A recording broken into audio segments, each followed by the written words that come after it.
In this video I'm doing a quick unboxing and review of the reciprocating saw attachment for a Ridgid Jobxmax multi-tool. Take our trusty, I'll fucking cut through anything saw. I picked this attachment up from Home Depot for $49, so it's still a little bit cheaper than buying a full-blown sawzall. It only came with a small wood cutting blade, but it can use the standard sawzall blades that you can get from Home Depot, so I picked up two of these Diablo general purpose blades. The attachment itself seems like it's pretty solid and well made. It looks like it's almost entirely made out of metal, so hopefully it'll hold up. And just like the other multi-tool attachments, it just snaps on the end here. To install the blade, you just twist this clamp on the front, and then it pops right in.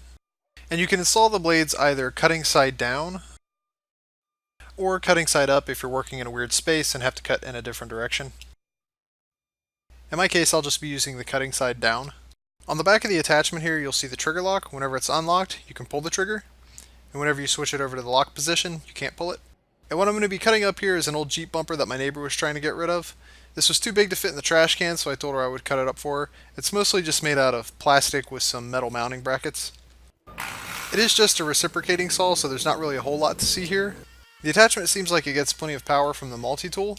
I don't own a traditional sawzall, so I can't exactly give it an apples-to-apples comparison. But it seems like this will get the job done for whatever I or most homeowners would need it for. I probably would have cut a little bit better if I had held it more still, but I really just wanted to get rid of it at this point and kind of test the saw out. At any rate, I was done hacking it up in like 2 minutes.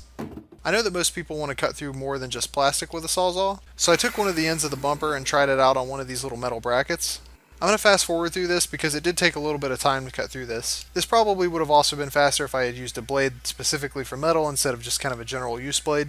This blade had kind of bigger teeth on it, and I could tell a lot of them were chipped up after I did this, so probably the wrong tool for the job.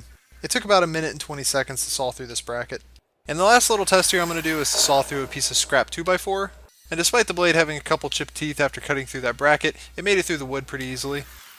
So that's all there is to it. I can confirm this tool can successfully turn a bumper into a pile of trash.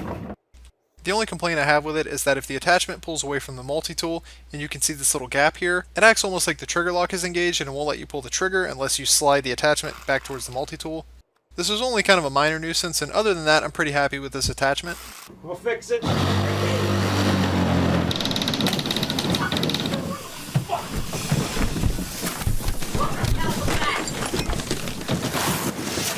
So that's it for this video. I hope this information was helpful. If you're checking out one of these reciprocating saw attachments for your Ridgid Jobxmax multi-tool, hit the like button if this information was helpful, and thanks for viewing.